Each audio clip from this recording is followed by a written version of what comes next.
Namo tassa bhagavato arahato samma sambuddhassa. Namo tassa bhagavato arahato samma sambuddhassa. Namo tassa bhagavato arahato samma sambuddhassa. Good evening, everyone.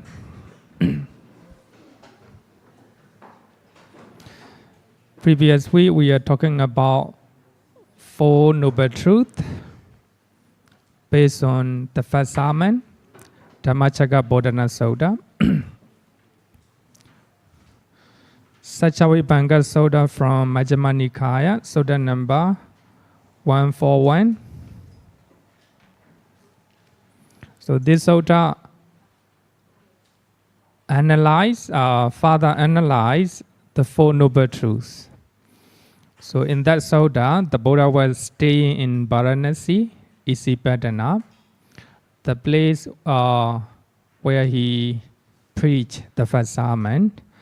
So the Buddha talked about, the Buddha retold that he preached the first sermon to a group of 5 monks. Then after that, he went to the monasteries. Then Venerable, the Buddha said that, the Buddha said that Sariputta is like a mother, Moggallana is like a nurse. So the Buddha praised his two great disciples. Sariputta is like a mother, Moggallana is like a nurse. Sariputta trains others for the fruit of stream entry, Sotapaddi Phala. Moggallana for the supreme goal, higher goal. So that means, according to this Sutta, Venerable Sariputta is like a mother. So he trying to introduce Four Noble Truths to the new audience. So after they became Sotapanna, he handed over to Venerable Moggallana. So Venerable Moggallana trying to train them, and then they attain higher the fruit of sainthood. So and then by looking at this teachings in this Sutta, so we can learn about two great disciples. Sariputta is like a mother, and he's trying to introduce teachings of the Buddha to new audience. So when they became Sotapanna, stream in Intara, so he handed over those disciples to Venerable Moggallana, and Venerable Moggallana trained them to attain higher fruit of sainthood. So I think that is very important. For that reason, I think so when we learn the first Buddhist concept, so after 3 months after Buddha passing away, all the teachings of the Buddha were collected and edited and approved by 500 arahants. So those approved teachings of the Buddha, so they are divided into 5 nikayas. So those nikayas were assigned to learn from generation to generation. So among them, disciples of Venerable Sariputta is among them. The reason is the Venerable Sariputta have a lot of disciples, a lot of followers. For that reason, even though he passes away before the Buddha, his disciples stay at a large number of his disciples. For that reason, his disciples were assigned to learn and also to from generation to generation. Maybe that is because of one of the reasons. Sariputta has a lot of disciples. Then the Buddha said that Sariputta, bhikkhus is able to announce, teach, describe, establish, reveal, and expound, and exhibit the Four Noble Truths. Actually, here there are a lot of usage that the Buddha want to point out. Venerable Sariputta, he can teach Four Noble Truths very clearly, not like other monks.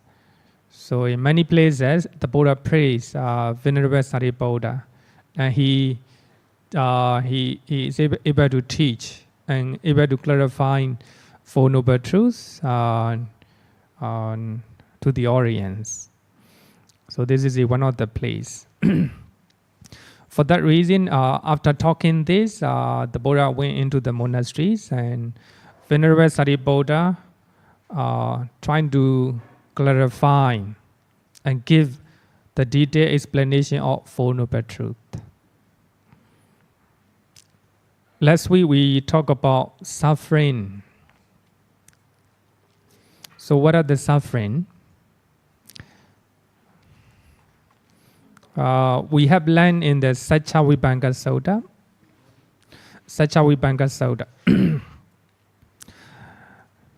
Now this bhikkhus is the noble truth of suffering. This is from the first sermon. So the Buddha is talking to the monks. Birth is suffering. So actually we give birth. We stay in the mother's womb for 9 days, 9 months or 10 months. So that is suffering. Aging is suffering. Illness is suffering. Death is suffering. Actually, these are very clear. We don't need to explain that. Union with what is displeasing is suffering. Separation from what is pleasing is suffering. So we have discussed in previous week. So if we are staying with something we do not like, someone we do not like, it is suffering. So if we are separated from something or someone we like, it is also suffering. Not to get what one wants is suffering. If you do not get thing that you want or someone that you want, it is also suffering. Quite clear, straightforward. For that reason, the Buddha said that nobody can deny Four Noble Truths. In brief, the 5 aggregates subject to clinging are suffering. This one is very important. So today we will clarify this one. So if you understand this small line, you understand important teachings of the Buddha. In brief, the 5 aggregates subject to clinging are suffering. So we can summarize all types of sufferings into this a single sentence. The 5 aggregates, so we have 5 aggregates, subject to clinging are suffering. So today we will learn 5 aggregate, and also we will learn 5 aggregate subject to clinging. 2 different meanings. This noble truth of suffering is to be fully understood. That's very important. So suffering should be fully understood. So we must understand what is suffering in our life, what is problem in our life, what is difficulty in our life. So then only we will know the cause of it. So Buddhism tells the truth, must understand suffering or the problem. Then thus bhikkhus, in regard to things I have before, there arose in me vision, knowledge, wisdom, truth, knowledge, and light. So I have before, and not no sute sudame, so it's very important. So only after, I think last week I explained, right? So before he became the Buddha, he attained fourth jhana. Then after attaining fourth jhana, his mind is very clear, a clear concentration, clear mind. Then he inclined his mind to remember all the previous life. Then he can remember, he can see what is happening in his previous life. Then after that, he inclined another knowledge that is called Devachaku, just like the I know the Deva, just like the I know deities, even more powerful than that. So he see the life of other people, how other people go to unhappy destinations, why they go unhappy destinations, and why they go happy destinations. So after attaining true knowledge, then he understands Four Noble Truth. Suffering, how people suffer, and the cause of suffering, why people suffer. And also he know the path or the practice to end suffering.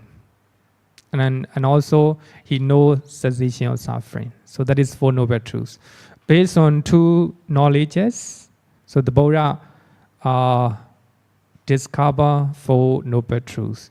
So after realizing Four Noble Truths, he declared that he is the Buddha. So in the first sermon, the Buddha said that only after he realized Four Noble Truths, he announced and he claimed Sammasambuddha, fully awakened one.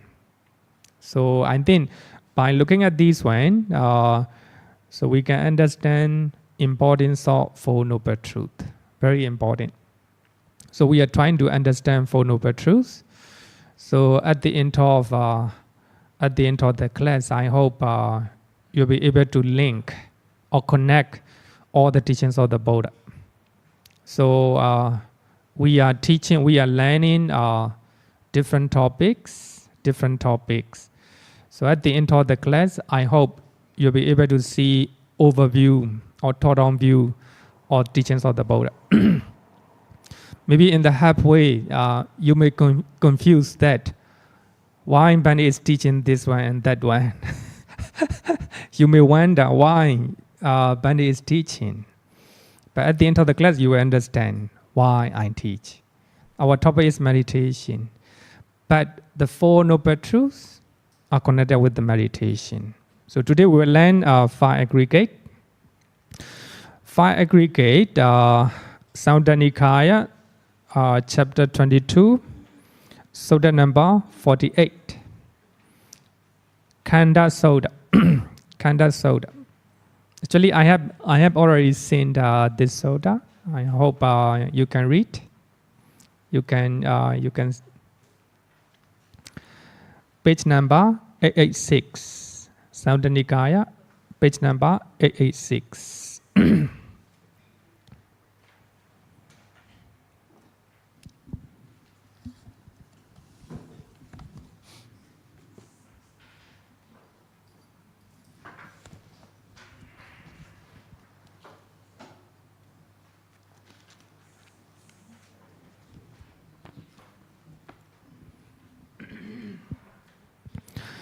Actually, the name of the Sutta is Aggregate, not 5 aggregate.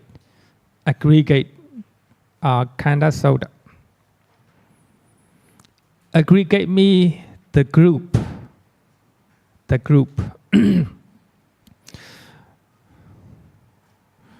At Savatthi, the Buddha said that, Bhikkhus, I will teach you the 5 aggregates, and the 5 aggregates subject to clinging.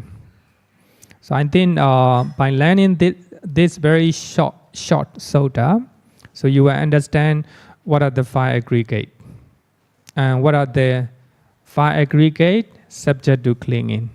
So must understand two usage, fire aggregate and fire aggregate, subject to clinging.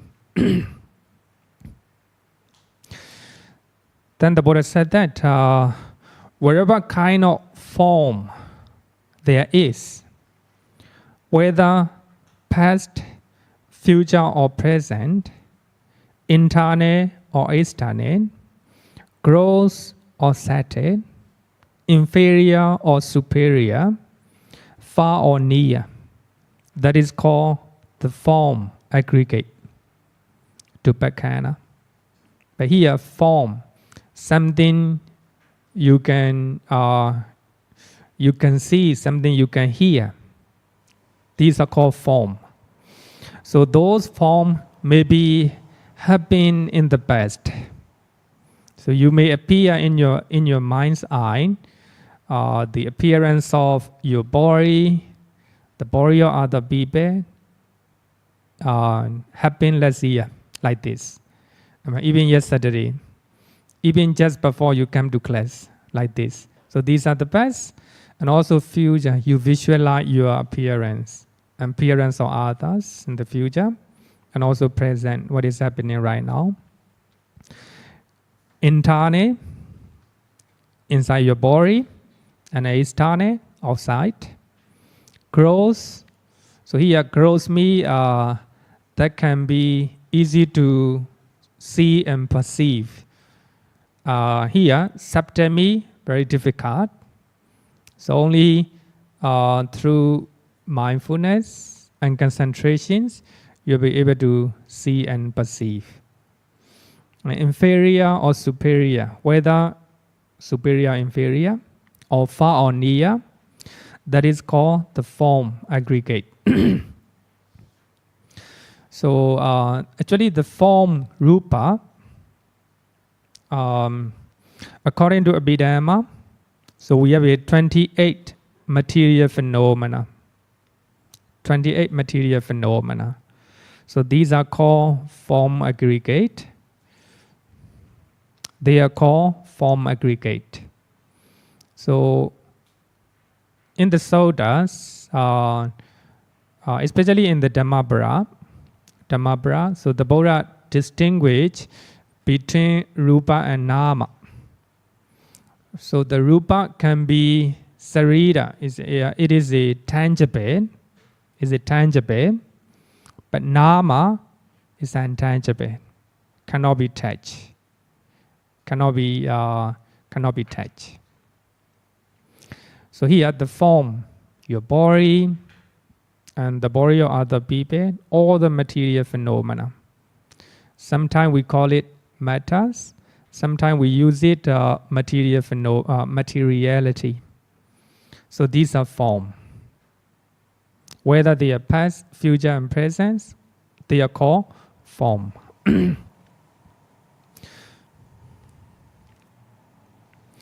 Number 2, whatever kind of feeling there is, whether past, future, or present, etc. So this is called the feeling aggregate. So later when we are learning dependent origination, so we will learn different type of feeling in details, especially using Vedana Sanyota from Samdha Nikaya. So as the feeling is very important in our life, so the Buddha used feeling as the aggregate.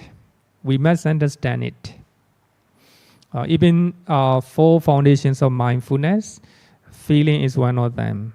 It's very important. So we have a feeling, pleasant, unpleasant, neutral.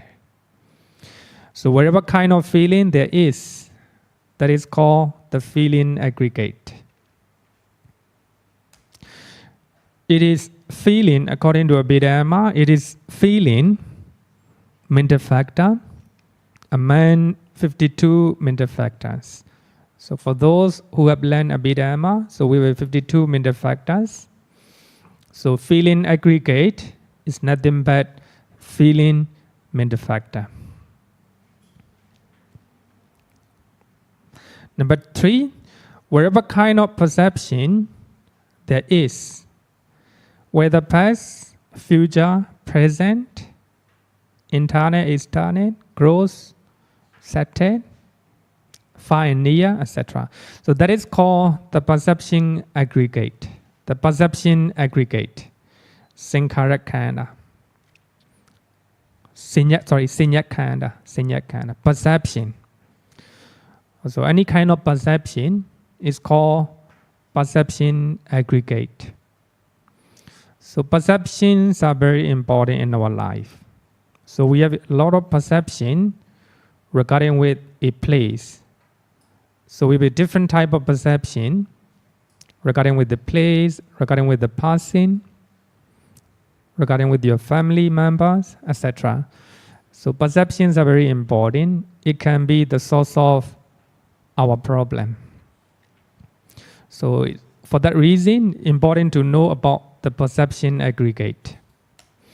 It is perception mental factors, sanya cetasika, among 52 mental factors, according to Abhidhamma. Actually, the difference between Abhidhamma and Sutta is Abhidhamma trying to clarify in details, trying to, narrow down the scope, trying to define what is feeling, what is perception, etc. Using a formula. Actually, according to Sutta, it's quite clear. Perception is perception, feeling is feeling, right? According to Abhidhamma, it is perception, mental factor. Then number 4, whatever kind of volitional formations there are, here a lot of volitional formations there are, whether past, future, present, etc. So these are called the volitional formation aggregate. Actually, sankhara khanda. Actually, the word sankhara is very tricky. So actually, I think I should explain a little bit. So roughly, we have a 3 definition of sankhara. So you can remember, but if you cannot remember, don't worry, don't feel stressed. Because when we are learning dependent originations, I will explain in details with the note. So for the time being, so I will explain a little bit so that you understand, you appreciate teachings of the Buddha. So actually, even though one word, the same word, sankhara, but different meaning, according to context.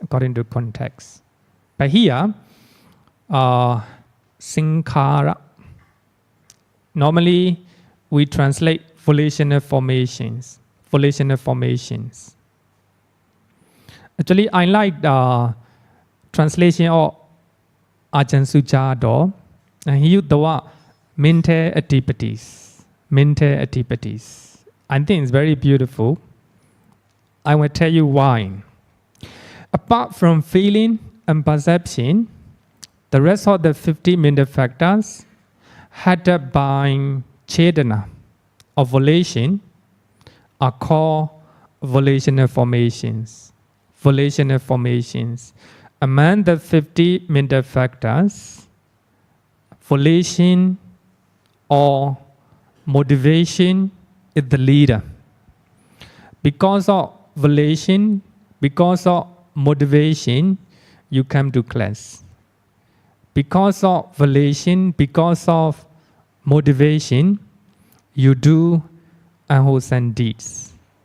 So whether you're doing good deed or bad deed, volition or motivation is very important. It is the leader. For that reason, the Buddha used sankhara. Sankhara is another name for volition.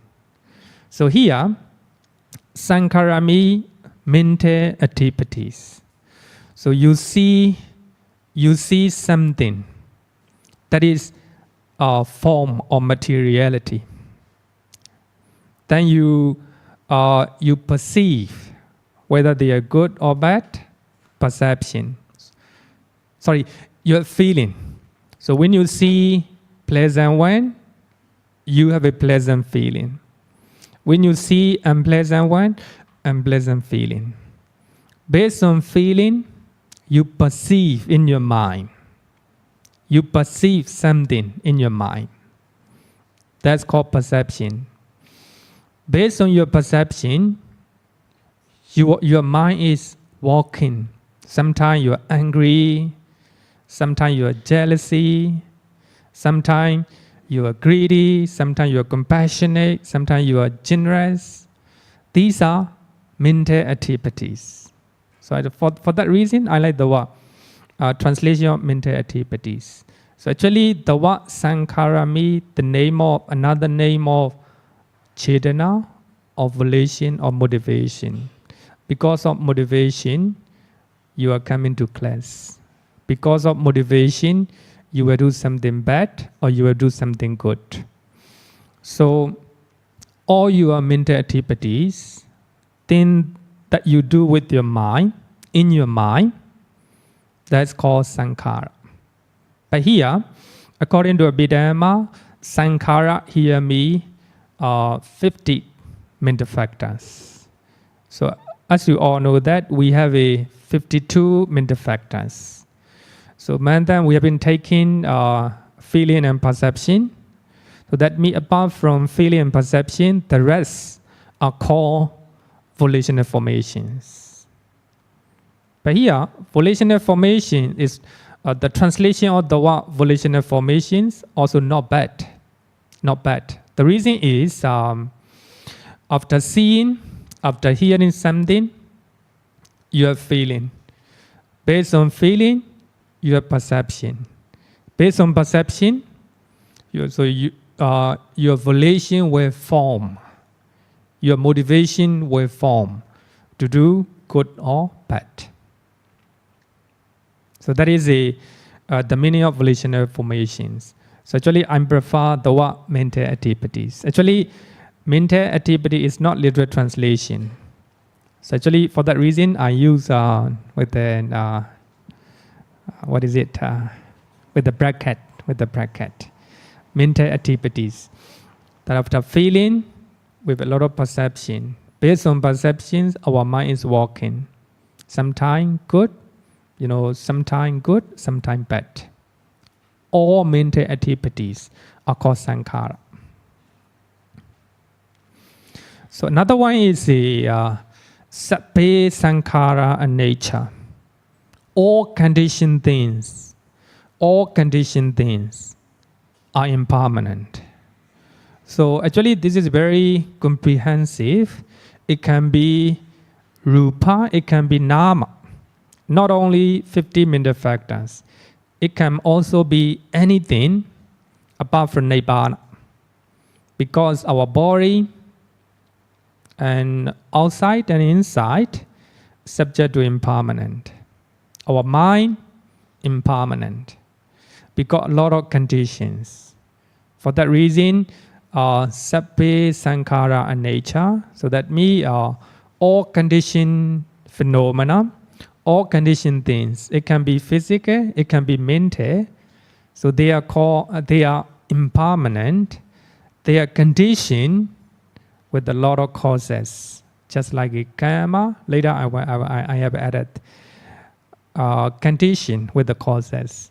That's called sankhara. So that's another meaning. And the last one is the sankhara independent originations. Vijjapachaya sankhara. Because of ignorance, sankhara arises. So in independent originations, sankhara means good and bad volition. So we have a volition or motivation, chetana, that is another name of good and bad. Kusala and akusala chetana. So that is a sankhara. So we have to understand based on context. But here, according to five aggregate, sankhara here means volitional formations or our mental activities. Our mental activities. So we have to take 50 mental factors according to Abhidhamma. I always say that it is more than 52. We have a lot of mental activities, right? Mental activities. It can be more than 52. It can be more than 50. So this is the volitional formation aggregate. And the last one is whatever kind of consciousness there is, whether past, future, and present, interne, externe, gross and subtle, far and near. So this is called the consciousness aggregate. Vijnana consciousness aggregate. So this is the most inner core of our mind. So actually, Vijnana is the characteristics of Vijnana is knowing the object. Knowing the object. So this is the innermost of our mind. All type of consciousness, it can be mundane or supramundane, lokiya, lokottara. According to Abhidhamma, we have 89, and we have a 121 consciousness, different type of consciousness. All these are called the consciousness aggregate. Consciousness aggregate. So we have to understand five aggregate. Number one, form aggregate. Number two, feeling aggregate. Number three, perception aggregate. Number four, volitional formation aggregate. And the last one, Vijnana, the Vijnana aggregate. So actually, five aggregate, if we summarize five aggregate, there's only two. One is rupa, another one is nama. Nama rupa. So when you practice meditations, vipassana meditations, the aim of vipassana meditation is to analyze nama rupa, to know the real nature of nama rupa. So this is the aim of vipassana meditation. So the Buddha used different method to preach different people. So some people may like to hear, may well have some people will have enlightenment after hearing the word khanda or aggregate. And the Buddha used the method of five aggregate. Some people may be very intelligent, so they don't need to analyze in detail. So the Buddha used only two, nama, rupa. Some are not intelligent, so the Buddha may clarify and tread pieces. Then some are even less intelligent, so the Buddha may use analyze nama rupa into 80 elements like this. But some are not intelligent enough even to understand that one. So the Buddha may use 32 parts of the body like this. So the Buddha used different method to preach different people. But here also, when the Buddha is explaining what is suffering, and the Buddha use terms aggregate. So five aggregate affected by clinging or subject to clinging. So here I hope you understand five aggregate. Actually form, your body, thing outside that you can experience. Based on those one, then you have a feeling. When you hear something, feeling arises. Then after feeling, you have a perception. You have a perception. You perceive that person, that object, something. Then after perceiving, perception, your mind will be actively working, mental activities of volitional formations. Then after your mind is working, then you will know, if you are mindful enough, that you will know inner core nature of the mind, consciousness. So that is a five aggregate. So when you see there is a connection between five aggregate and four foundations of mindfulness. So four foundations of mindfulness, the first one is contemplation of the body. Contemplation of the body, that means not just your own body, and the body of other people, things that are connected with the body, just like you breathe in and breathing out, and also your bodily movement. So all these are connected with your body. So you have to contemplate. You have to be very mindful. Your body, things that are connected with your body. That is rupa, right? Another one is vedana nupassana, contemplation of feeling. Contemplation of feeling. Then you have a feeling. Feeling is important, so you have to know what is happening, what feeling you have. You have to be very mindful what is happening in your mind and the feeling. Second. And third one is perception. Perception is not formed in four foundations of mindfulness. So only the consciousness of the mind. So under the mind, maybe we can include perception. So contemplation of the mind.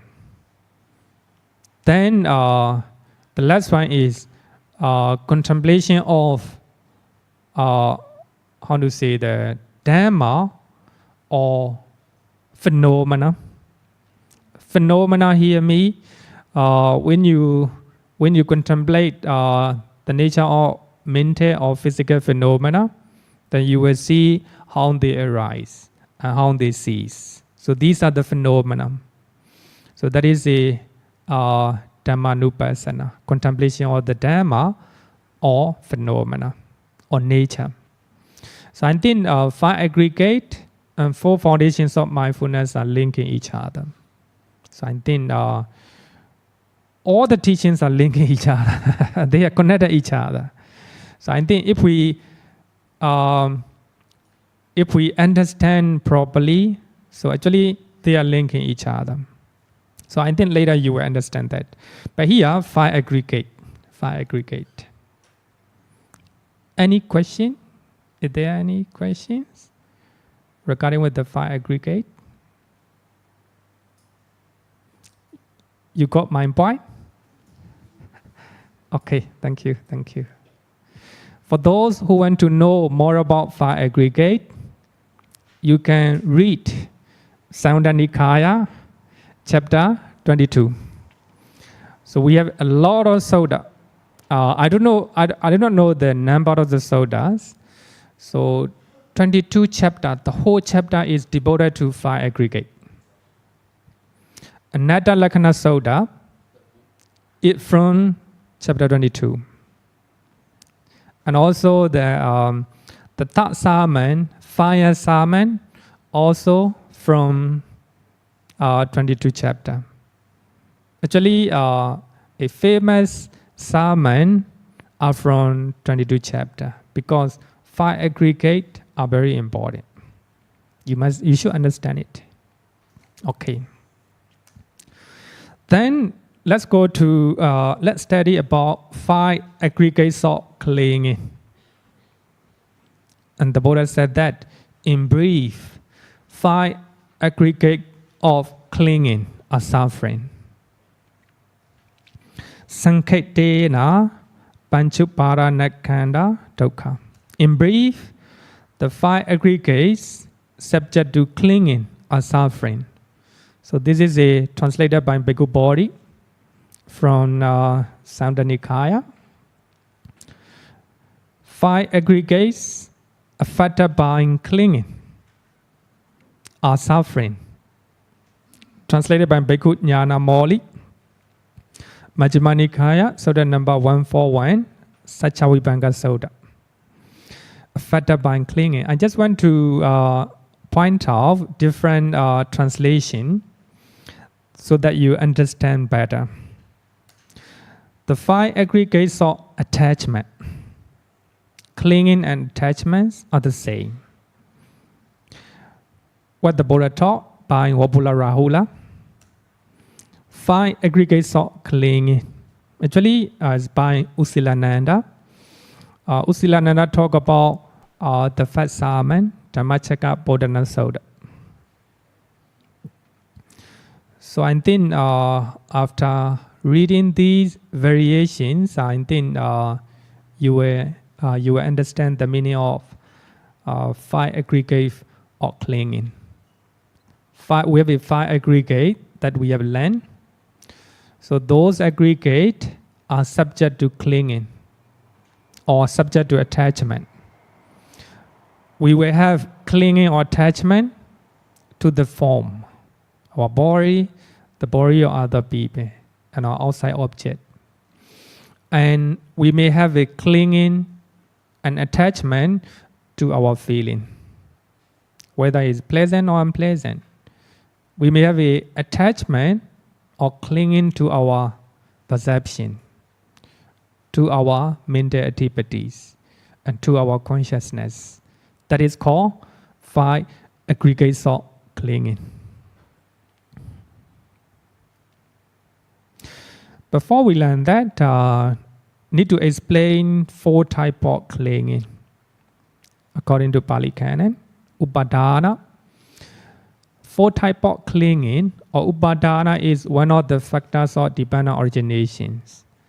So I think by learning here, we don't need to learn again about clinging. So when we are learning dependent originations, so we have 4 types of clinging. Number 1, clinging to sensual pleasures, kama upadana, kamupadana, clinging to sensual pleasures or attachment to sensual pleasures.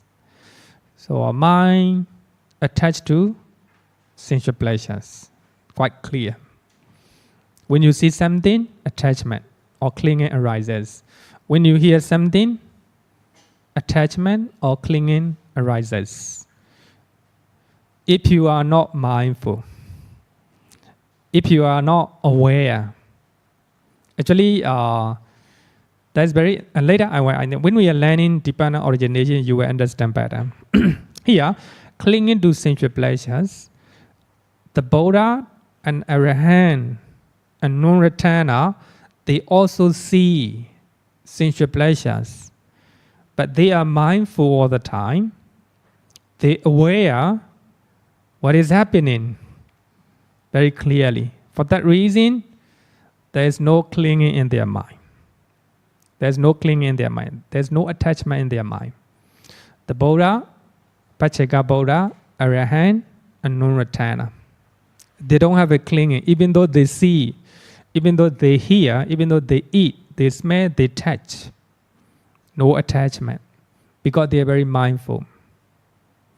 Also, if you are mindful, if you are very mindful, if you stay with the mindfulness, there is no clinging in your mind. Your mind is just like the Buddha, just like the Arahant. If you can extend, the amount of mindfulness, then you will have, you can detach from clinging. Clinging to sensual pleasures. Number 2, clinging to wrong views.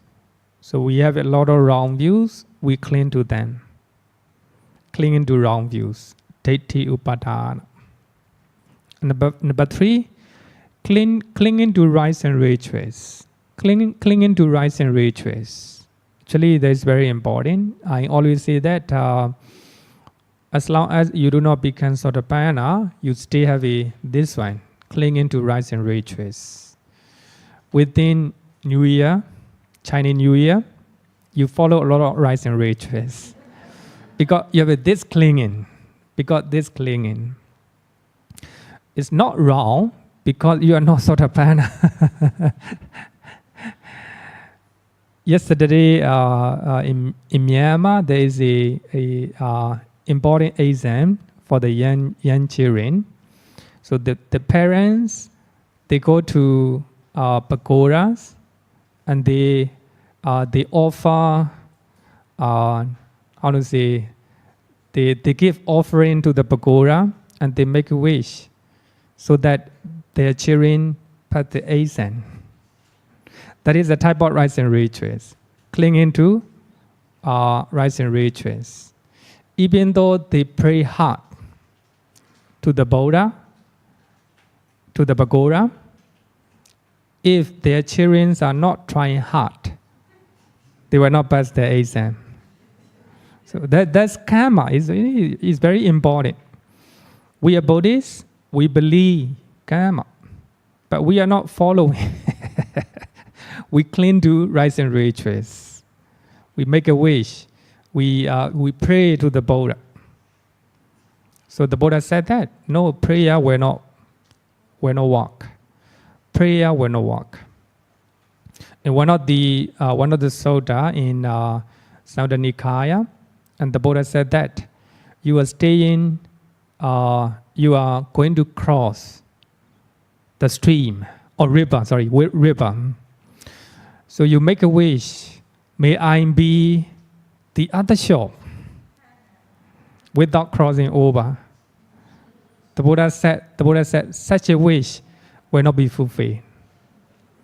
So to go to the other shore, we have to go ourselves. That's karma. That's karma. So actually, this is a human nature. So when they have a lot of stress and they lost their faith to themselves, even the scientists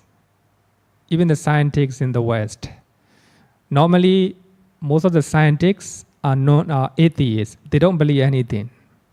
But when they go to space, they pray God. Because, they lost their faith to themselves. Here also, we have a lot of clinging to the rites and rituals. So we believe that by performing rites and rituals, then will be, the answer according to our wish. Actually, it is not so. It goes against theory of karma. So when you want to pass the exam, you have to do yourself. And when you want to get a job, you have to do yourself. Karma.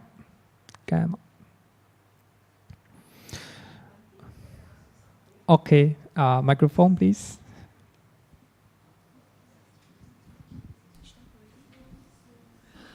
We talk about rites and rituals. What about tradition? I think there is a very gray area. Like, for example, during the Chinese New Year, you hang up, the red banner. You have, you have everything red. Is that rites and ritual, or is that a tradition? Actually, we can be included. Those can be included if you believe by hanging. The red banner, The red banner. Yeah. If you believe by hanging red banner, it is blessing. It will bring you blessing. I think naturally we have a traditions, we have a custom. I don't know why you do that. If you believe by hanging red. It's a banner, like red banner or anything. If you think that, it will bring you good luck. I thought it's just to if you believe, but if you do just for decoration, no, it's not a rites and rituals. Normally, not only Chinese, every people Everyone have their own rights and their belief. So according to Buddhism, if you want to get a good karma, a good luck, you have to do it. That is theory of karma. And some people believe that by doing something, it will bring you good luck. It is a right and right choice. Anyway, Bhante, I don't believe in luck. So like when I put something red, it's like to brighten up the place. That's about it. Yeah, if you decorate your house and your place, it's not a right and right choice. Okay. Anyway, Because of the belief. I see. Suppose then you offer flower to the Buddha, thinking that you will get a job. It's also right and right choice. It's based on your belief. If you offer flower to the Buddha just because you are grateful to the Buddha and you have a faith to the Buddha and you offer flower, that's not right and right choice. Based on your belief. Thank you, Yeah. Bhante. I think when we are learning dependent originations, I will use one soda to talk about this one, rice and right choice. Oh, actually, we have learned Chonda soda. Chonda soda, right? In the Chonda soda, Chona, how to say, tap into the water, the morning, afternoon, and evening, 3 times a day, right? Thinking that it will purify his mind and body. That's right and right choice.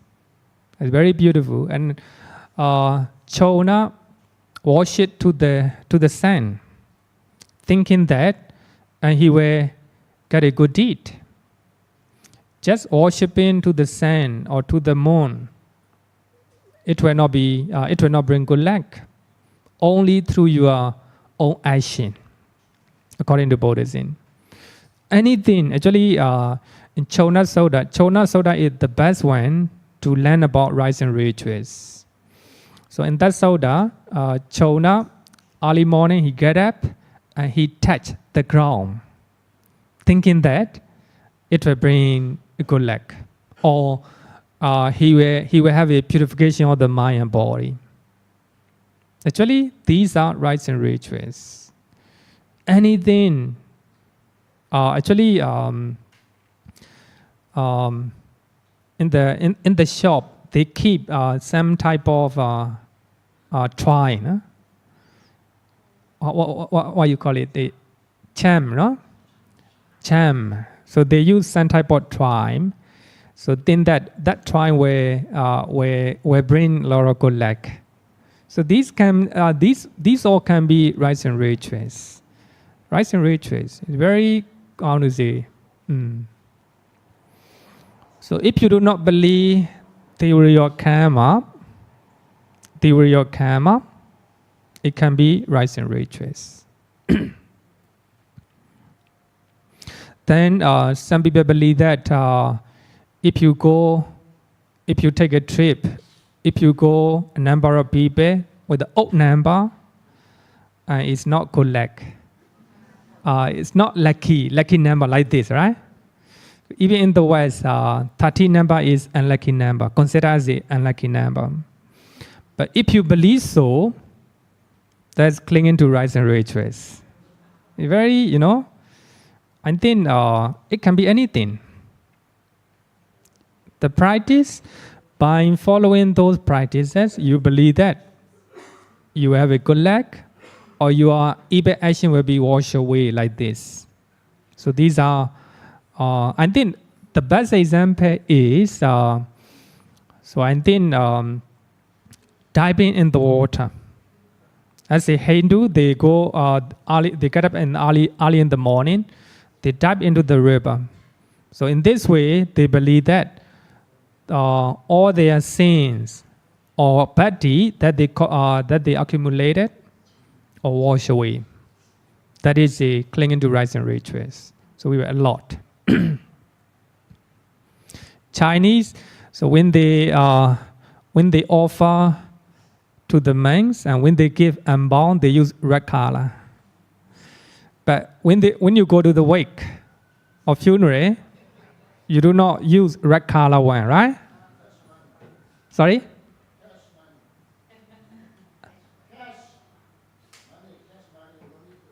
Oh, no need to use a red color wine, red packet. But I think that is attachment to rice and rituals. Clinging to rice and rituals. And you can put money in the red packet and give it to it. It doesn't matter. It will not bring how to say bad luck or anything, you know. So according to Buddhism, these are rites and rituals. Rites and rituals. many things. For that reason, we have learned under Sila, there is only wholesome and wholesome karma. Right, quite clear. When you learn Chona Soda in Kora Nikaya, Soda number 176, the best soda to talk about rites and rituals. Okay, so the last one is clinging to a doctrinal soul. Clinging to a doctrinal soul or believing in permanent entity. I think that is very, very important one. So Buddhism do not believe soul. There is no permanent entity. Everything arises and falls off. Arises and passes away. Anything, your mind, your body, anything will arise and passes away. The nature of impermanence. Your eye is changing all the time.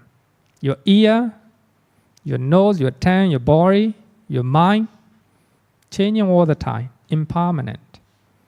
There's no permanent entity, whatever name you call self or soul or jiva or anything.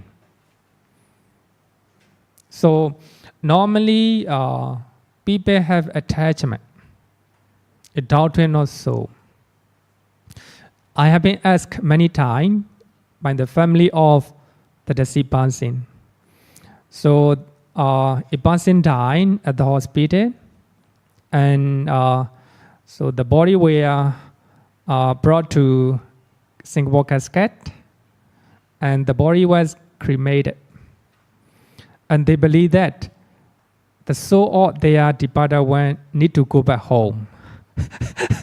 For that reason, some people, they bring the ashes of the deceased person so that the soul can come back home. So actually, this is a clinging to doctrinal self. If a person dies, there's no soul or self anymore, and he was born another life. So there's no soul or no self.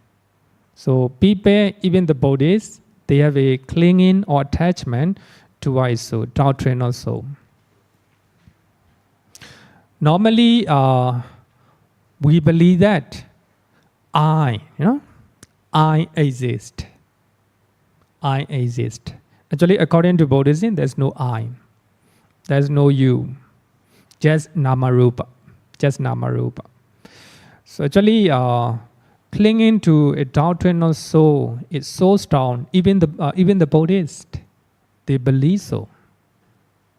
So that is clinging. That is called upadana. That is called clinging. Not normal craving. It's more higher than craving. In Nibbana originations, after craving, clinging arises. Clinging is a higher degree of craving or attachment. So these are 4 types of craving. And then if we summarize 4 types of clinging, there's only 2. Greed and wrong view. you have a greed to sensual pleasures. You have a wrong view.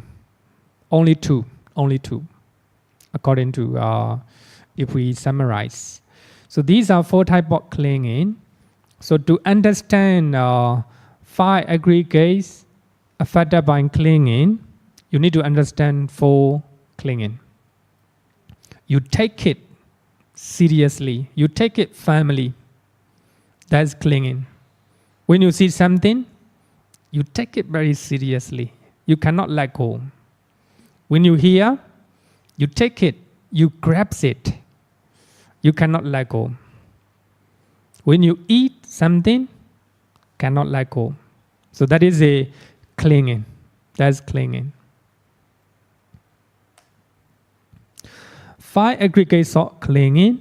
Actually, this is a explanation of Bhante from his book, A Comprehensive Manual of Abhidharma. Here, all components of the 5 aggregates, all the 5 aggregates that are affected by clinging. So we have a 5 aggregate. It can be form, feeling, perception, mental activities, and consciousness. All 5 aggregates that are affected by clinging. And you see something, you cling to it. You crave for it.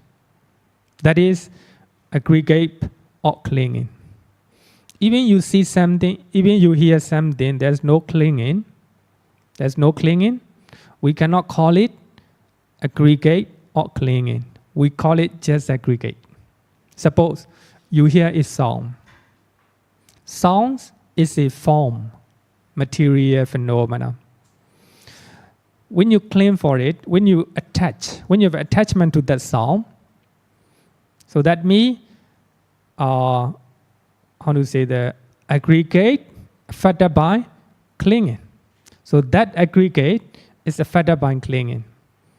You see something that is materiality or form. So when you do not have a clinging or craving, so that form is purely aggregate. But when you crave for it, when you cling to that song or to that form, so that is aggregate affected by clinging. 2 types. As I earlier said that, Arahant, the Buddha, there's no clinging. Just see the form. Just hear the song. Just eat the food. There's no clinging. There's no attachment. So there are 5 aggregates. Regarding with the 5 aggregates, so just purely aggregate. For normal people, whether we are seeing the form or whether we are with a feeling, perception, volitional formations and consciousness, we have attachment, we have a clinging toward those 5 aggregates. So these 5 aggregates, not purely 5 aggregates, affected by clinging, affected by craving, or affected by attachment. Enter into range of 4 types of clinging are called aggregates of clinging.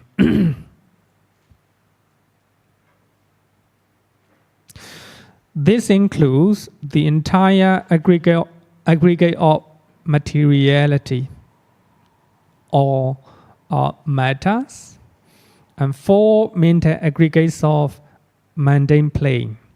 4 mental aggregates feeling, perception, mental activities, and consciousness. So these are mental ones. The 4 mental aggregates of mundane plane here, mundane, lock here, not supramundane. The 4 mental aggregates of supramundane plane are not the aggregates of clinging. 4 mental aggregates of supramundane plane. So here, materiality or matter is always affected by clinging. But regarding with the 4 mental aggregate, So it can be divided into two, mundane one and supramundane one. Here, supramundane means Magga and Phala. Supramundane, the fruit of supramundane Cheda, and the path of supramundane Cheda, and also Nibbana. These are supramundane one. So when Magga Cheda arises in your mind, when the Phala Cheda arises in your mind, there's no clinging. When Nibbana, when you realize Nibbana, there's no clinging. For that reason, four mental aggregates of supramundane plane, Lokottara, are not the aggregate of clinging because they entirely transcends the range of clinging. The clinging cannot approach. That is, they cannot become the object of greed and wrong views. So that means Magga Cheda and Phala Cheda and Nibbana, they cannot be the object of clinging. For that reason, four supramundane aggregates, so they are not the aggregate of clinging. Nibbana is not even reckoned either as the aggregate or the aggregates of clinging. So actually, according to Abhidhamma, Nibbana is not included in the aggregate. For that reason, it cannot be the aggregate of clinging. It is not within the domain of clinging. Clinging free zone. There's no clinging in Nibbana. And Magga Cheda and Phala Cheda.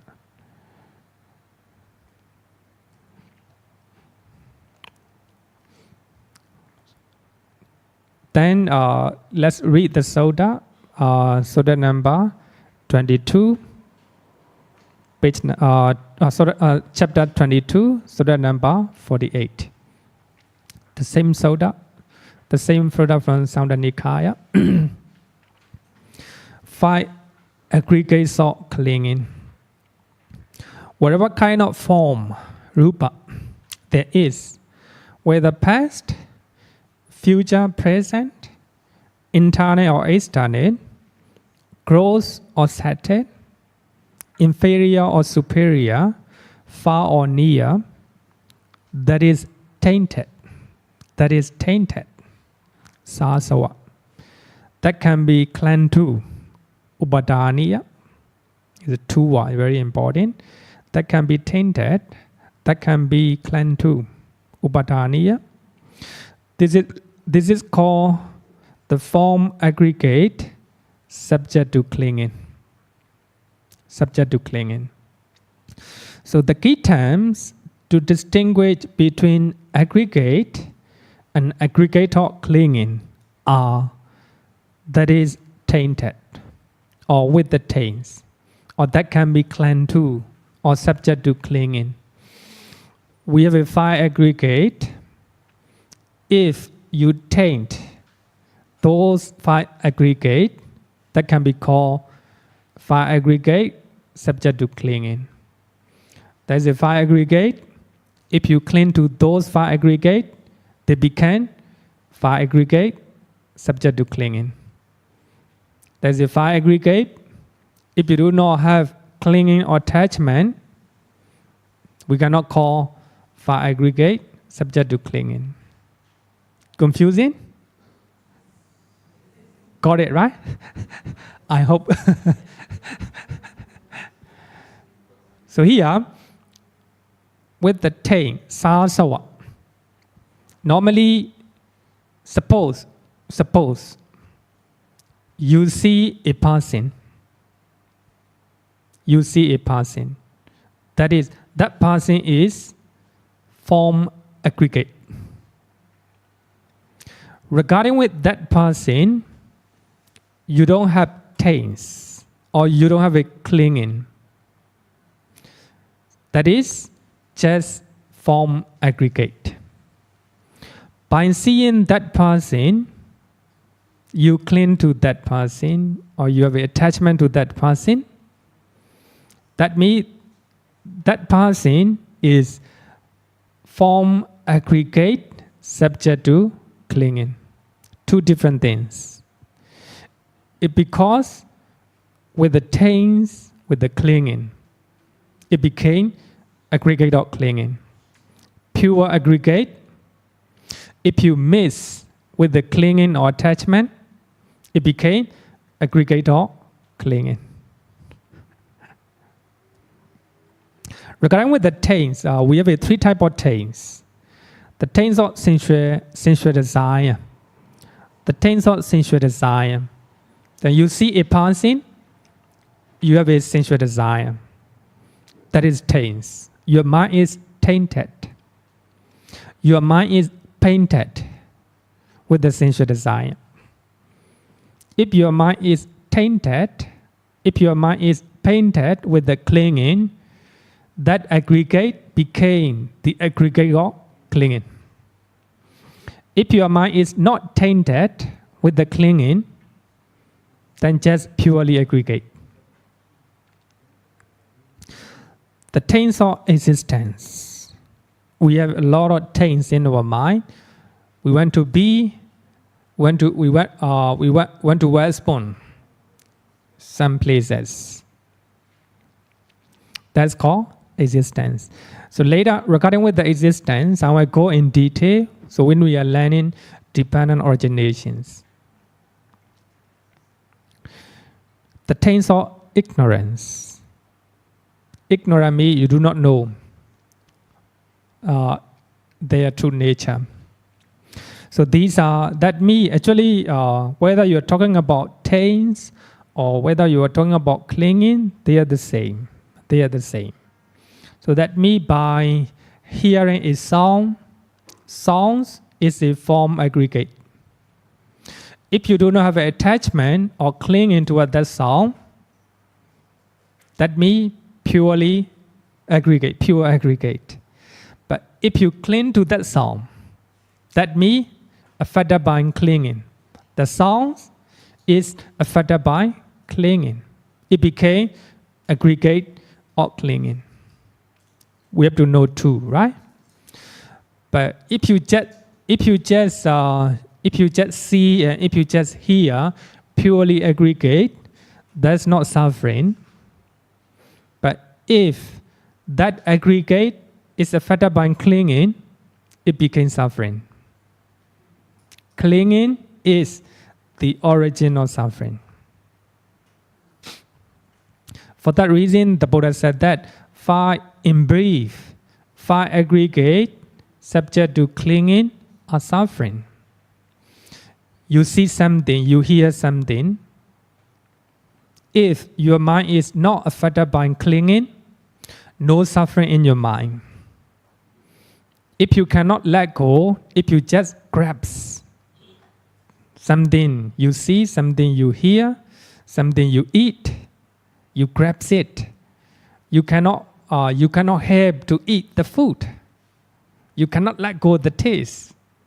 That is suffering. The food is affected by clinging or affected by attachment. So the attachment or clinging is the cause of the original suffering. Second noble truth. If you just eat the food, doesn't matter. As long as you do not cling to that. If you see someone, it doesn't matter, just see it. But that if your mind is tainted with attachment, that became aggregate of suffering, the aggregate of clinging. So in brief, the Buddha said that is very philosophical. If you just see and if you just hear five aggregate, it doesn't matter. It's not the cause of suffering. But if your mind is affected by clinging or attachment, that became the aggregate of clinging. That is the cause of suffering. Okay. Okay. Can you please use the microphone? No, for the recording purpose. I just want to ask, using a very practical example. First of all, clinging, is there a time frame? You know, like I keep on thinking of something for a long period of time, you can say that it's clinging, but it's for a short period of time, is it considered as clinging? For example, Yeah. I feel like eating laksa. Okay. I keep thinking of eating laksa. And then suddenly, a friend said, let's eat something else. Okay, that's fine, I go eat something else, even though I want to eat laksa. Is that clinging? Or is it because I got distracted and I don't think about it anymore, there's no more clinging? But I can imagine if I keep on thinking about I want to eat laksa, you got indulged, yes, there's clinging. So is there a time, there's a time frame that you keep thinking about it, then it's considered as clinging, or how do you define that? Very good question. A very refined question. Want to eat laksa? Then his friend said that, let's eat the other things, the other food. But you're not thinking anymore, right? I think it cannot be called clinging. It's just desire, a desire to eat. Then your friend suggested to eat the other food. If you're not thinking about laksa, no, you let go. You let go to eat the eating laksa. But if you think, oh, I should eat, I should have eaten laksa, that's clinging, that's clinging. Yeah, it's very refined one. Okay, thanks. Thank you so much. Very good question.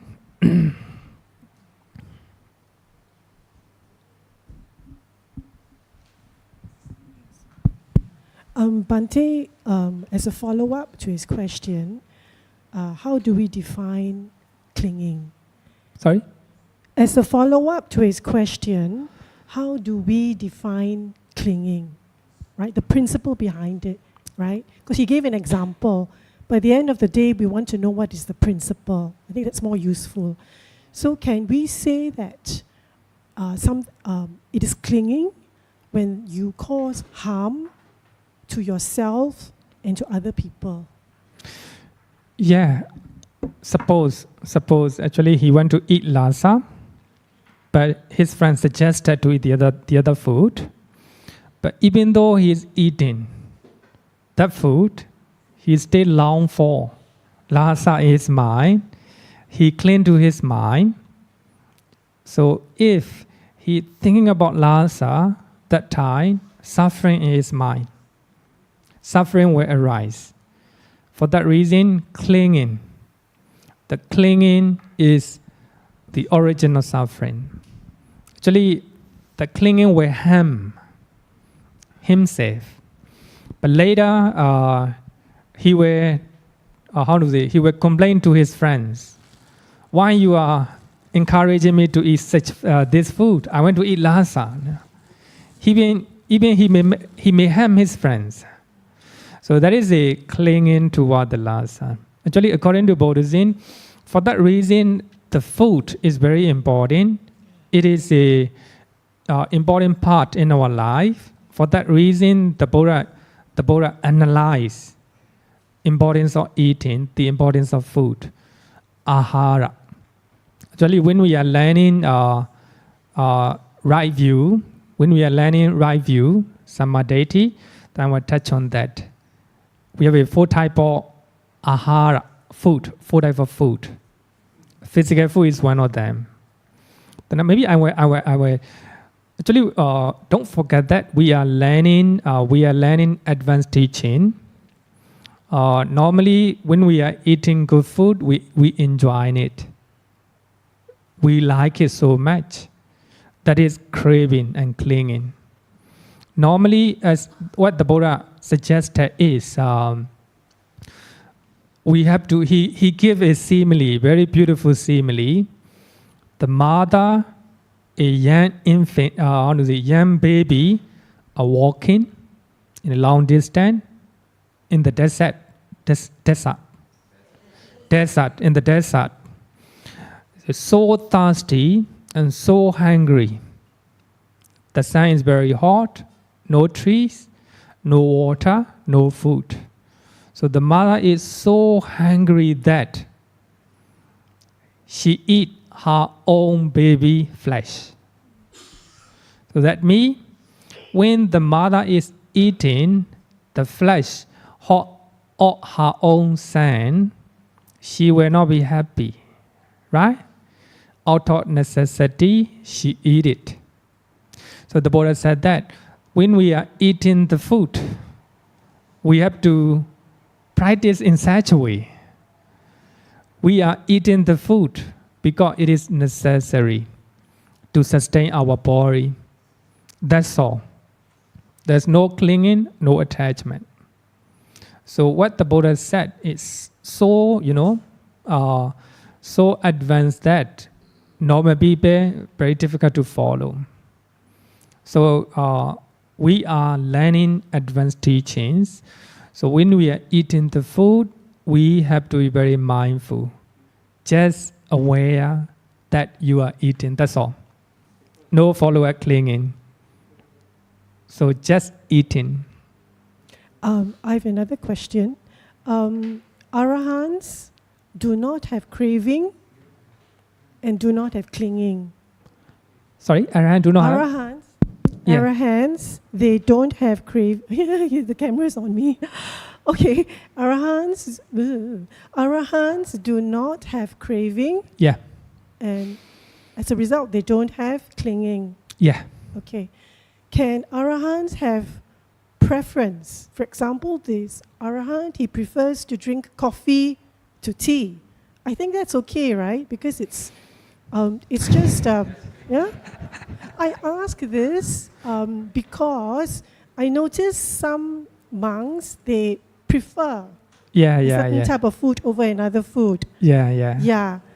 And then, but I just wonder about, I always wonder about the mind of an Arahant. Yeah, yeah. Because I think that's yeah. what we're supposed to aspire to. My Yeah. sense is it's okay to have preference. Like, for example, let's say an Arahant is walking in the park. Okay, I think I will take you the first example, and it's more than enough. Coffee and tea. I think it's okay to choose one of them. Suppose we have a tea and coffee on the table. Arahant may have a preference. Some Arahant, they may like tea, some may like coffee. But on the table, there's only one tea, no coffee. But the Arahant who like coffee, he will not have a clinging or attachment to the coffee. He just take it. Then on the table, the tea on the table. For normal people, the tea is on the table. They put the tea on the table, tea on the table, no coffee. But they have clinging to coffee, so clean and so, crave for it. And he complained, to the management committee, why they do not provide coffee. Mori. Pali College students, normally they are after their break, they are having tea, right? Normally they have tea and coffee. They can choose wherever you want. But suppose on that day, coffee is not available. But students who have a lot of clinging to coffee, he will complain. Why they do not provide coffee? That's clinging. But in the case of Arahant, even though he may like to drink coffee, if the coffee is not available, he will forget about it. He will take something, on the table. So I think that is different between, between normal people and Arahant. Yeah, I also give an example of, because I listened to a Dharma talk by one of the very elderly wise monks from the Ajahn Chah tradition. And he said that, people think that, monks, you're not supposed to have any like or dislike, you cannot have any desire, So he said that's not true. Like for him, because he's a Westerner, he likes to drink coffee. right? So he says there's nothing wrong with liking coffee, but if you don't get your coffee, same example as yours, Yeah. and you throw you throw a fit, you get very angry, you start complaining to people, Yeah, you storm yeah. out, That then that is something wrong with it. Yeah. I think it's very refined, teachings of the Buddha. So I think later when we are learning craving, independent originations, then I will come the difference between desires and craving, and the difference between craving and clinging.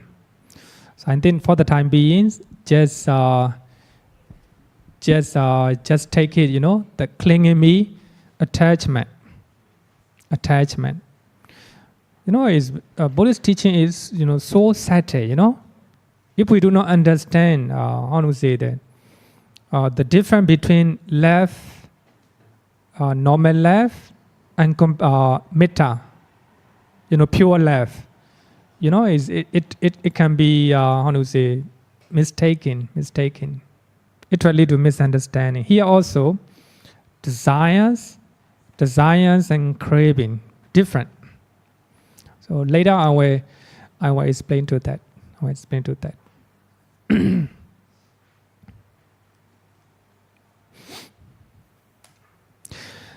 So this is what I am talking is this is according to Abhidhamma, material aggregate affected by clinging. So here material aggregate means form aggregate. So we have 28 matters, that is form aggregate. So they are always included in the mundane plane, Lokiya. This is only for those who are learning Abhidhamma.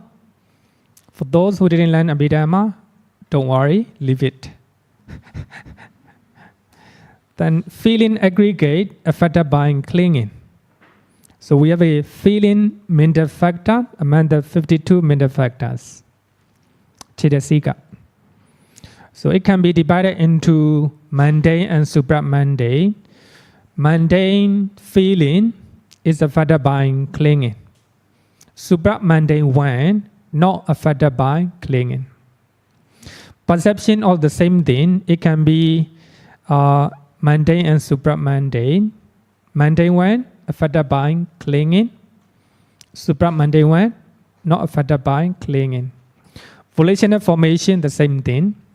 And consciousness, as you all know that we have 89 consciousness, 81 are mundane one, and 8 are supramundane one. So 81 mundane chaitas are affected by clinging. It can be affected by clinging. Not all the time. If we are mindful, and if we are aware what is happening, there's no clinging. Only when you have a clinging. 8 supramundane consciousness, 4 magga and 4 phala transcends the range of clinging. For that reason, we cannot recall those 8 as a aggregate of clinging. Nibbana, not reckon as a aggregate. We cannot say Nibbana is aggregate of clinging. Okay. Question? I think that it's important. First of all, we must understand 5 aggregate. But if we see 5 aggregate, if we hear, if we smell, if we taste, if we touch, if we think with the clinging, those 5 aggregate, if affected by clinging, that's called aggregate for clinging. Such aggregate affected by clinging are suffering.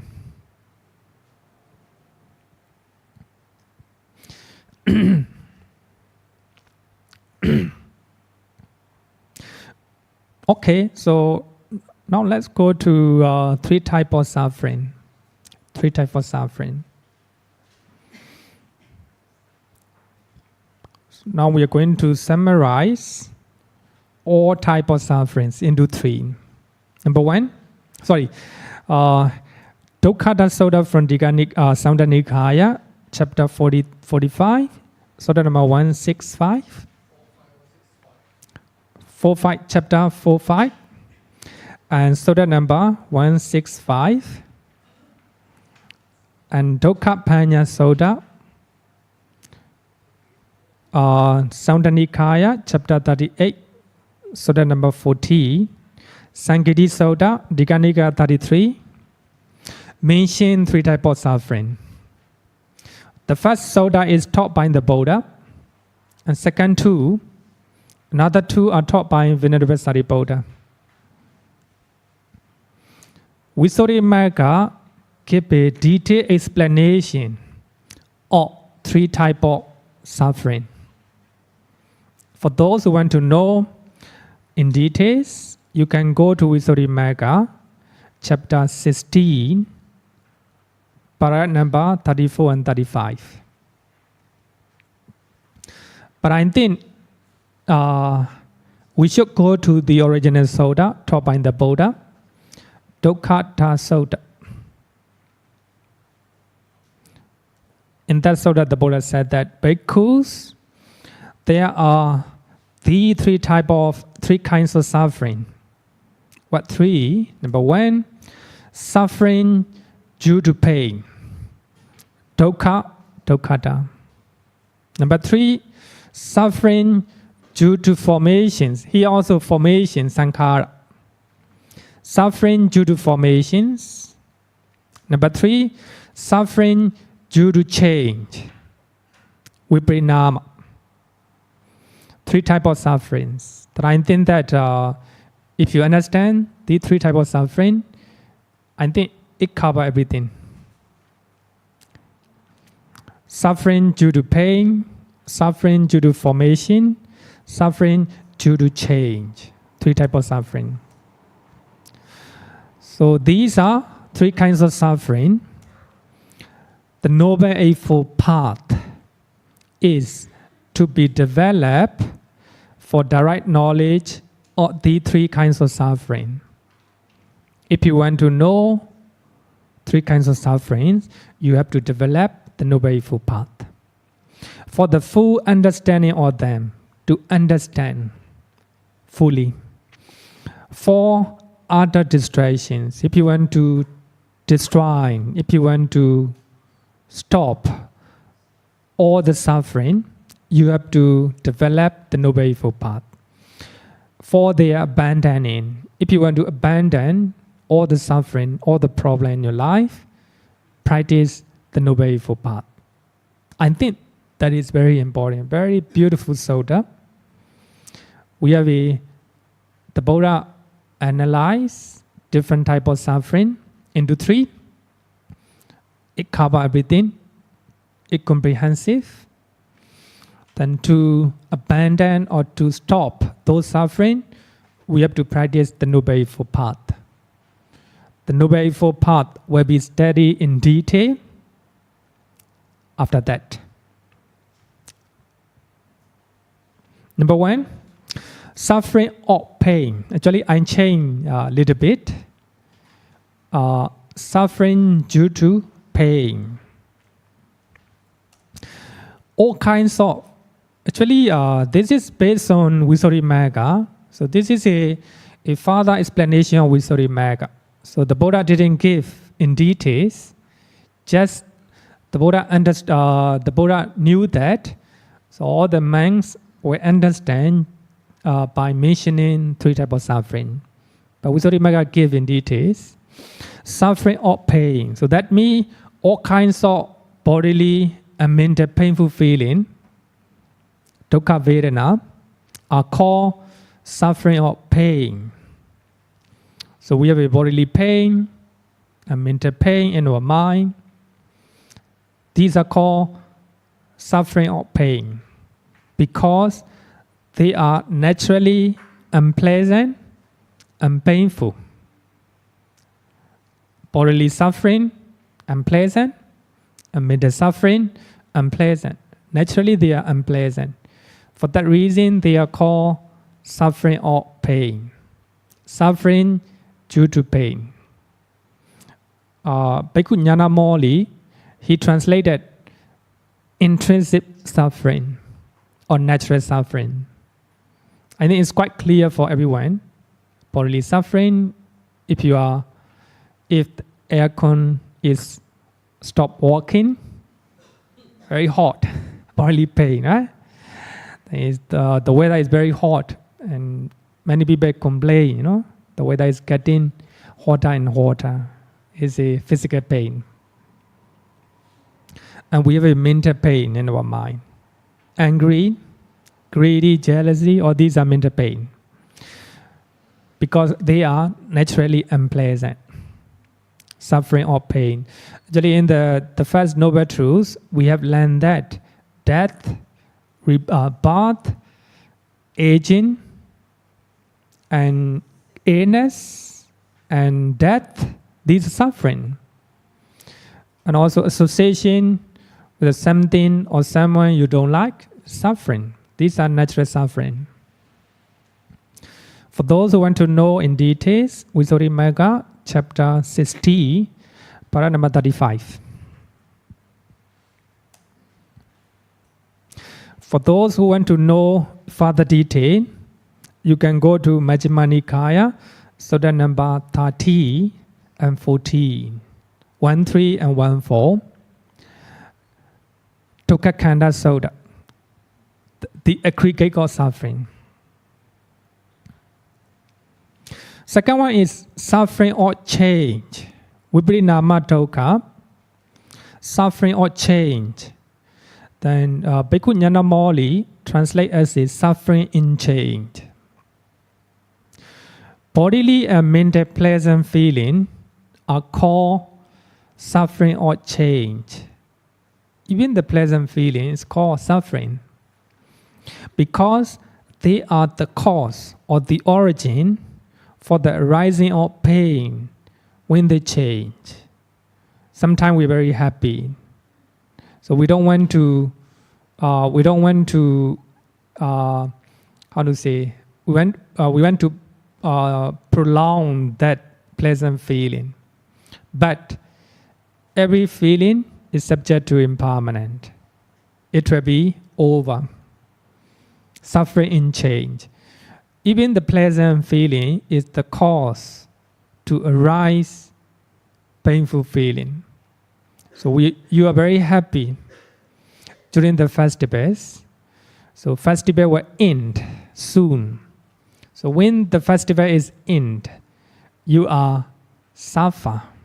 You don't want to, you are watching a movie. You enjoy it. The movie suddenly stop to an end. Then you suffer. Earlier you have a pleasant feeling, but it's subject to change, right? Subject to change.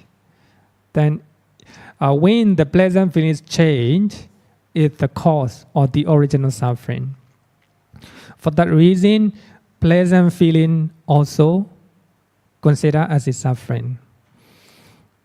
So in the Majjhima Nikaya, Chula Vedana Sutta, Bhikkhuni Dhammadena taught to her ex-husband, Visakha. From Visakha, pleasant feeling is pleasant when it persists. Painful when it changes. Yes?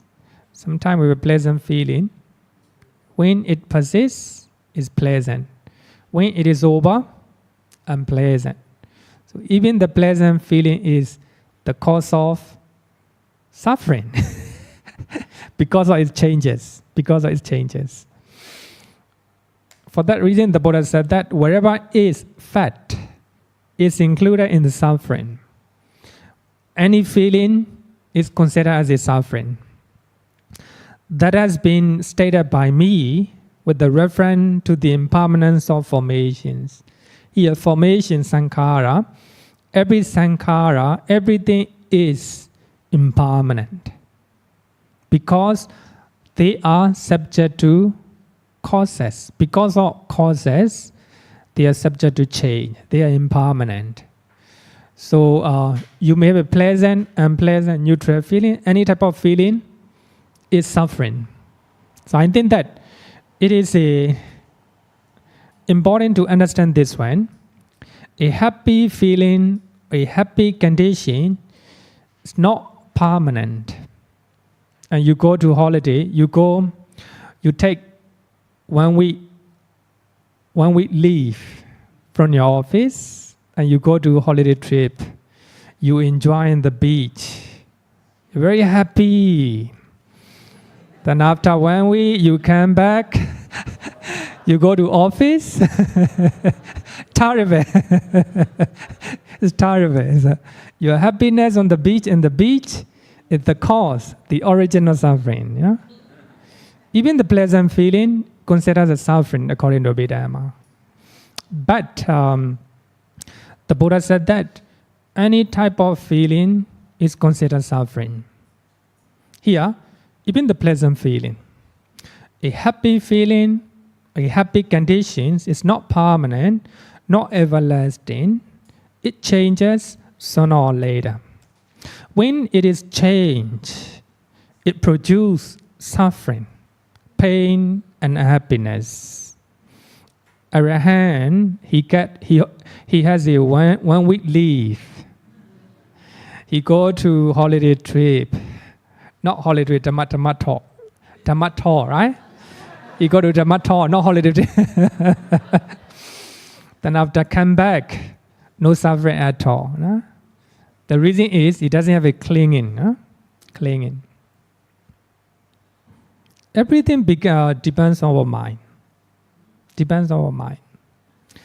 You might think, some people say that, Bhante, your life is really boring. Just reading, just teaching, not allowed to do many things. Actually, people have a lot of exciting happiness.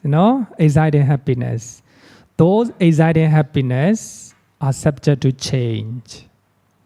So when those happy moments or exciting happiness or feeling change, people feel disappointed. Those exciting feeling. So feelings are subject to change. If you do not aware, if you are not enlightened, that every feeling is subject to change. So there is suffering. But if you have understanding or enlightenment, that even the pleasant feeling is subject to change, impermanent, that you feel your pleasant feeling, but when pleasant feeling is over, you don't feel anything because you have enlightenment, understanding of impermanence, right? It's very important. I very often explain regarding with the feeling. Venerable Sariputta is talking to the monks. Nibbana is how indeed, how to say, he's talking to the monks. Indeed, Nibbana is happiness. Indeed, Nibbana is happiness. Nibbana, happiness.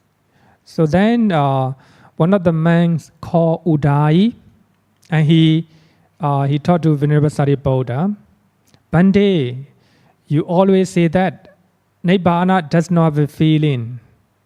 How you will have happiness without feeling? And Venerable Sariputta said that there is no feeling in Nibbana. For that reason, it's happy indeed. Because what we understand, through feeling, we are happy within that. But feeling, any type of feeling is suffering. Whether pleasant or unpleasant or neutral. If you do not have understanding, even the pleasant feeling will be the cause of suffering. For that reason, Venerable Sariputta said that Nibbana does not have any type of feeling. For that reason, it's very happy indeed, It's a, without feeling itself is a happiness. So now after attaining immaterial jhanas, arupa jhana, and for non-ratana, and arahant and the Buddha, they can enjoy one type of attainment that is called Nidora Samapatti. Nidora Samapatti in commentaries. In the Pali Canon is used Sanya Vedayita Nidora. The cessation of perception, all perception, cessation of all feeling. By that time, there's no feeling, there's no perception, there's no mind at all. But it's very happy, It's very, the Buddha said that. So such happiness cannot be compared. Happiness enjoying with the feeling. So the Buddha said that. The Buddha taught to disciples of Mahavira, the founder of Jainism, the happiness between the Buddha and happiness of the King Bimbisara. King Bimbisara, he cannot stay even 1 hour without moving his body. But the Buddha said that I can enjoy happiness without moving my body for 7 days. The Buddha is talking regarding with the Nidora Samapatti, cessation of all feeling and all perception. So during that period, he can enjoy happiness, real happiness. That cannot be compared, enjoying with the senses. So King Bimbisara cannot stay, King Bimbisara cannot stay,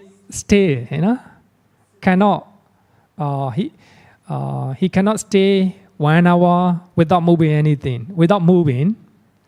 He cannot, in that way, he cannot enjoy happiness. The Buddha said that. The Buddha said, I can stay without moving my body for 7 days, enjoying happiness. That is Nidora Samapatti. It's more blissful and more happier than jhana happiness. So that is called cessation of feeling and cessation of perception. So here, if we study second type of suffering or change. The pleasant feeling is suffering or change. So this is the cause of suffering when it changes. But only our understanding, the Noble Eightfold Path. So the Noble Eightfold Path can change our attitude. So the first factors of Noble Eightfold Path is right view. Right view is nothing but understanding, wisdom. If we have understanding and wisdom, and we can stop our suffering. So I think the last one will be studied next week. I think the last one is more important. Question? One question? Okay, no question. And let's stop our class.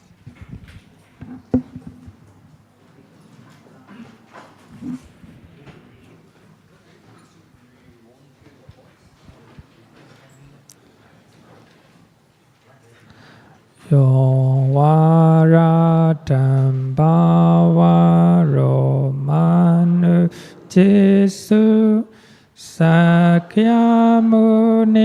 bhagava gata kecho paragato bala vidya samangi Dan sukatan saranatamu pemi ragavi ragama ninjama sokan Dhamma ma sangata ma patikulan marurami mamba gunan suwipatan Dhamma mi mansara natamupemi Yata jadena mahapalamahu Chatusu susisu purisa yugesu Atacha bogala Dhammadasate Sangame mansara natamupemi Sadhu, sadhu, sadhu. Good night, everyone.